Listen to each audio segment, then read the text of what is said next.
చిన్న కోడలు వంట బాగానే చేసింది, చాలా రుచిగా ఉంది. కానీ పప్పు అన్నం లేకుండా నేను ఏది తినలేను. పర్వాలేదు, నేను నా కొత్త కోడలికి అన్నం పప్పు కూరలు ఎలా వండాలో నెమ్మదిగా నేర్పిస్తాను. తను అసలే సిటీ నుంచి వచ్చింది, అందుకే ఊర్లో ఆచారాలు తెలియకపోవచ్చు. ఇప్పుడు ఎలాగో మా ఇంటికి వచ్చింది కాబట్టి నెమ్మదిగా తనకి ఊర్లో మర్యాదలన్నీ నేర్పిస్తాను. నేను నా చిన్న కోడల్ని మంచి కోడలుగా తయారు చేస్తాను. ఆ తర్వాత నిన్న నన్ను ఏడిపించిన లీలాకు నా కోడలు ఎలాంటిదో చూపిస్తాను. కానీ ఇప్పుడు నా కడుపులో ఎలుకలు పరిగెడుతున్నాయి. నాకు చాలా ఆకలిగా ఉంది. తను పనిలో ఉందనుకుంటా. నేను నా పెద్ద కోడలికి పప్పు అన్నం వండవని చెప్తాను. పెద్ద కోళ్ళ ఎక్కడికి వెళ్ళావు? చెప్పండి అత్తయ్య. నాకు చాలా ఆకలిగా ఉంది కోళ్ళ, దయచేసి కొంచెం పప్పు అన్నం వండవా? ఇప్పుడు లైన్లోకి వచ్చావత్త, ఇప్పుడు నేను ఈ అవకాశాన్ని ఉపయోగించుకుంటాను. ఎందుకు అత్తయ్య, మీకు పాస్తా సరిపోలేదా?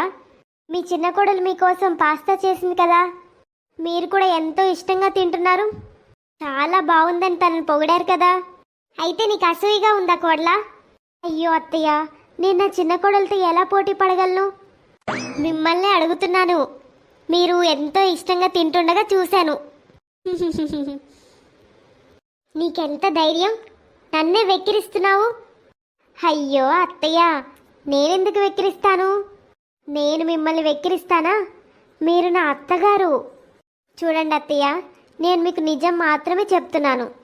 అత్తయ్య, మీరు ఆ కుందేల్ని ఎంత పెంచినా ఎంత సౌకర్యంగా చూసుకున్నా ఏదో ఒకరోజు పంజరం తెరుచుకుంటుంది. తను అప్పుడు ఇంటికి నుండి బయటికి వెళ్తుంది. నువ్వు ఎవరి గురించి అంటున్నావు కోర్ల? అత్తయ్య, నేను చూసిందే చెప్తున్నాను. ఉదాహరణకి నిన్నటి విషయమే తీసుకుందాం. నా మరిది గారు ఒకప్పుడు చీపురే ముట్టుకోలేదు. పైగా మీతో ఎలా చెప్పేవాడు? అమ్మ వదిన చూడు ఎలా తుడుస్తుందో, ఎంత మురిగ్గా ఉంది. కానీ అత్తయ్య, నిన్న నేను నా కళ్ళతో చూశాను.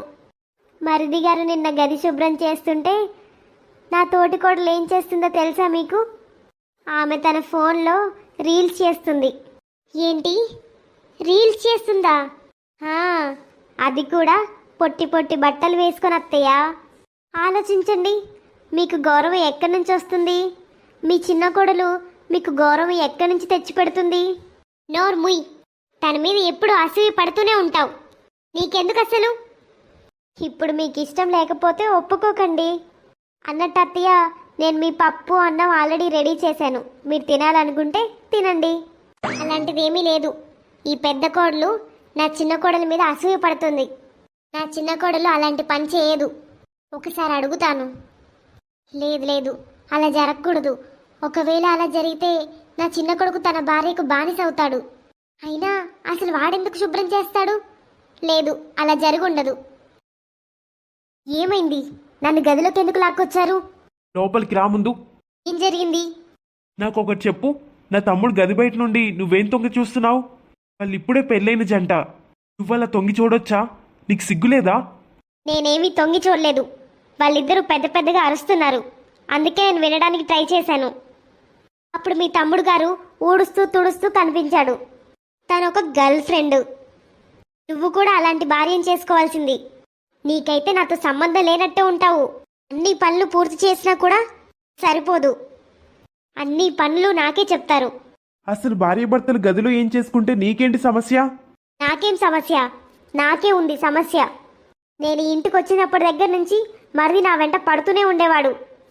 వదిన ఇది చేస్తుంది అది చేస్తుంది అని. అందుకే ఇప్పుడు నేను నా మరిది వెంట పడతాను. నేను పల్లెటూరు దాని కదా, నాకేమీ తెలీదు. మీకే ఎక్కువ తెలుసు. అందుకే మీ తమ్ముడు భార్య గదిలో అతనితో డాన్స్ చేయిస్తుంది. నువ్వు ఊరుకుంటావేమో, నేను ఇలా ఊరికే ఊరుకోను.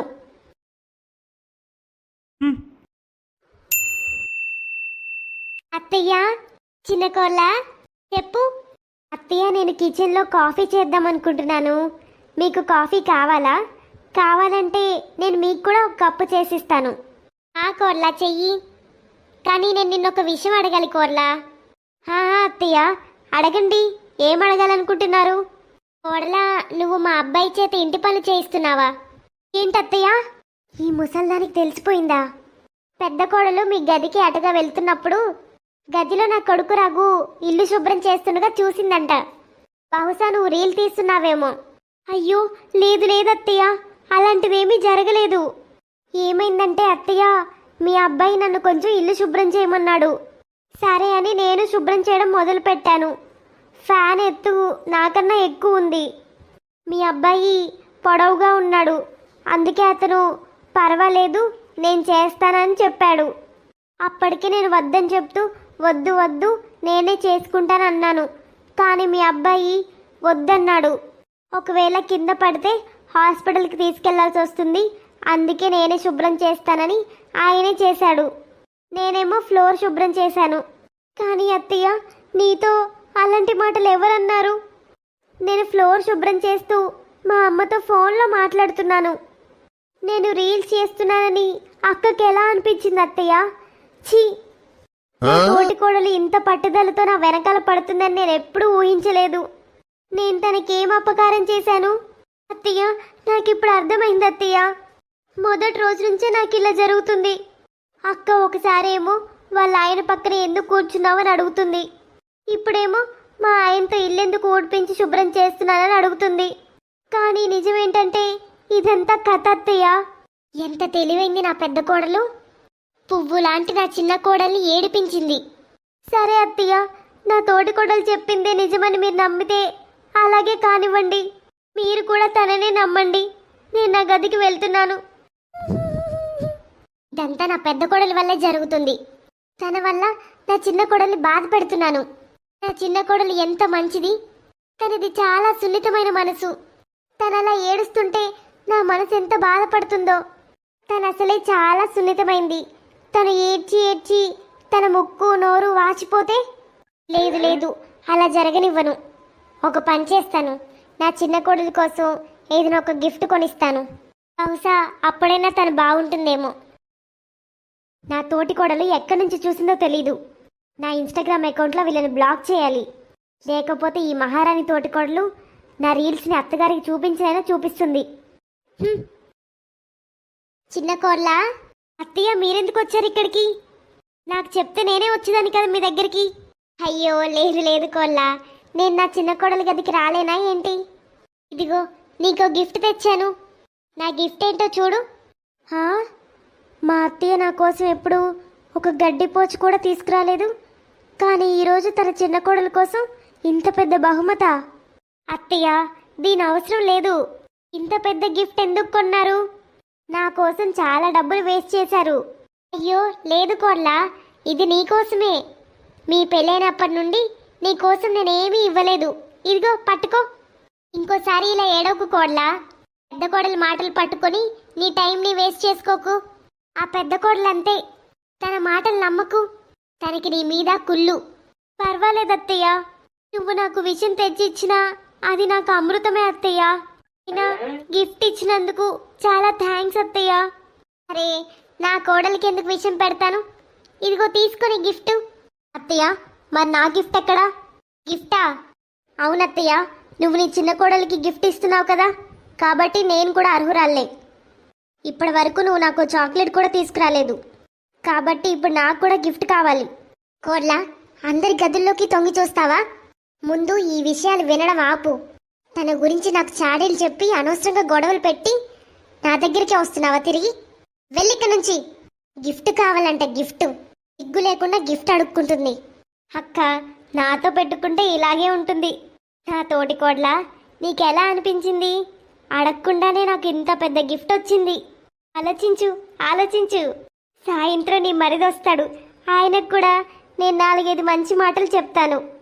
అప్పుడు ఇంకా చాలా గిఫ్ట్స్ వస్తాయి నాకు. అక్క, దేంట్లో ప్రావీణ్యం ఉంటే అందులోనే సంపాదించుకోవాలి. నువ్వు నీ పల్లెటూరు వంటలు వండితే చాలు. పప్పు, అన్నం, కూర. అర్థమైందా అక్క? అక్క ప్లీజ్, నీ చిరాకు మొహంతో ఇక్కడ ఉండకు. బయటికి వెళ్ళు. ఇక్కడ ఉన్న ప్రయోజనం లేదు. వెళ్ళే ముందు డోర్ క్లోజ్ చేయక్క. ఎందుకంటే ఇప్పుడు నాకు కొంచెం రెస్ట్ కావాలి. ఓకే తోటికోడ్లా, బాయ్. నేను ఎలాగైనా అత్తయ్యని సంతోషపెట్టాలి. అత్తయ్య ఎందుకు లేస్తున్నారు? పడుకునే ఉండండి. నేను మీ పాదాలకి మసాజ్ చేస్తున్నాను, చేయనివ్వండి. ఏంటి కోడలా, చదువుకున్న కోడలివి నా కాళ్ళకు మసాజ్ చేస్తున్నావు? ఎంత పద్ధతి గలదానివి. అత్తయ్య, మా అమ్మ చెప్పింది, పెద్దవాళ్ళకి సేవ చేస్తే స్వర్గంలో చోటు ఉంటుందంట మనకి. అందుకే నేను మీకు సేవ చేస్తున్నాను అత్తయ్య. కోడలా, నేను ఇంకా ముసల్దాన్ని కాలేదు, నేను కొంచెం అలసిపోయానంతే. అయినా అత్తయ్య, నువ్వు రోజంతా ఎంతసేపు నడుస్తావు అక్కడ ఇక్కడ. అందుకే నీ కాళ్ళకు చేతులకు కొంచెం మసాజ్ చేస్తే నీకు కొంచెం హాయిగా అనిపిస్తుంది. మీరు పడుకోండి. సరే కోడలా. అత్తయ్య, మీకు నా తోటి కోడలు కాళ్ళు ఒత్తుతుంటే మంచిగా అనిపిస్తుందా, లేకపోతే నేను ఒత్తితే మంచిగా అనిపిస్తుందా? కోడలా, నువ్వెవరి గురించి మాట్లాడుతున్నావు? తోటి కోడలు. ఈ తోటి కోడలు పనే తప్పించుకుంటుంది, ఇంకా నా కాళ్ళు ఎప్పుడు నొక్కుతుంది? ఏంటత్తయ్య, అక్క నీ కాళ్ళు ఒత్తదా? అందరూ అంటూ ఉంటారు కదా, పల్లెటూరు కోడళ్ళు అత్తమామలకి బాగా సేవ చేస్తారని. నీకు తెలిసిన మర్యాదలు తనకు తెలీదు. కానీ కోడలా, మా ఇంటికి చిన్న కోడలుగా నువ్వు రావడం నా అదృష్టం. ఒకవేళ నీ ప్లేస్లో ఇంకెవరైనా వచ్చుంటే నా జీవితం నరకమైపోయేది కోడలా. అత్తయ్య గారి అలవాటు బాలేదు. ఇంతకుముందేమో తన ఫ్రెండ్స్ అందరికీ నా గురించి కంప్లైంట్ చేసేది, ఇప్పుడేమో తన చిన్న కోడలతో నా గురించి చెప్తుంది. నేను ఇక్కడికి వచ్చినప్పటి నుంచి రాత్రి పగలు పని చేస్తూనే ఉన్నాను. రోజంతా పనిచేసి అలసిపోయినా కూడా అత్తయ్యకి డైలీ నూనె రాసేదాన్ని కాళ్ళకి. అవేమీ గుర్తుండవు. నేను పల్లెటూరు దాన్ని అయినంత మాత్రాన అన్ని పనుల్లో ఉత్సాహంగా ఉంటానని కాదు. ఈ రీతు అత్తయ్య పక్కన కూర్చొని ఆమె పాదాలు ఒత్తుకుంటూ ఎంత గొప్పగా సేవ చేస్తుందో చూపిస్తుంది. ఏదేమైనా తన భర్త తనకు మద్దతు ఇస్తున్నాడు కాబట్టి తనదే పై చెయ్యి. నా భర్తకేమో నా మీద అసూయ. అత్తయ్య రోజంతా నాతో ఇంటి పనులు చేయిస్తుంది, ఆ రీతునేమో చిన్న పాపలాగా తనతో ఉంచుకుంటుంది. అయితే ఇప్పుడు నేను కూడా దానిలాగా సానుభూతి చూపించాలా? అత్తయ్య, నేను చేసిన కాఫీ టేస్ట్ చూడండి, ఎలా ఉందో చెప్పండి. కోల్డ్ కాఫీ చేశాను, చల్లగా తాగండి. ఈ కాఫీ చూడ్డానికే చాలా బాగుంది కోడలా. పెద్ద కోడలు అయితే ఎప్పుడూ ఇలాంటి కాఫీ చేయదు. పెద్ద కోడలు కొంచెం తాగి చెప్పండి అత్తయ్య. మా చిన్న కోడలు, మరి నా కాఫీ ఎక్కడా? అక్క, అదేంటంటే నేను వండిందేది నీకు నచ్చదు. నేను పాస్తా, మ్యాగీ, పిజ్జా లాంటివి చేసుకుంటే నీకు అస్సలు నచ్చదు. అందుకే నేను ఓన్లీ అమ్మ కోసమే కాఫీ చేశాను కదా అత్తయ్య. అవును కోళ్ళ. పెద్ద కోళ్ళ, నీకు అంతగా కాఫీ తాగాలంటే వెళ్ళి చేసుకో. తనకి అత్త నువ్వు కాదు, నేను. అత్తయ్య, నువ్వు ఈ ఇంటిని పాడు చేస్తున్నావు. నీ చిన్న కోడలు ఏది వండినా అది కేవలం నీకోసమే. తన భర్తకు మహా అయితే తన బావగారికి ఇస్తుంది, కనీసం నన్ను దాన్ని చూడనివ్వదు. అంటే తను వండేవి నీకు నచ్చినట్టుంది, మరి తను నీతో ఎందుకు మంచిగా ఉంటుంది? వెళ్ళిక్కడి నుండి. ఎక్కడి నుంచి వస్తుందో తెలీదు చాడీలు చెప్పడానికి. అత్తయ్య, నేను చాడీలు చెప్పడానికి రాలేదు. వచ్చింది పెద్ద మహారాణి. ఓ అత్తయ్య, చిల్లవ్వండి. ఇంత చిన్న విషయాలకి ఎందుకంత కంగారు పడుతున్నారు? ముందైతే కాఫీ తాగండి. సరే కోడ్లా, నువ్వు కూడా తాగు.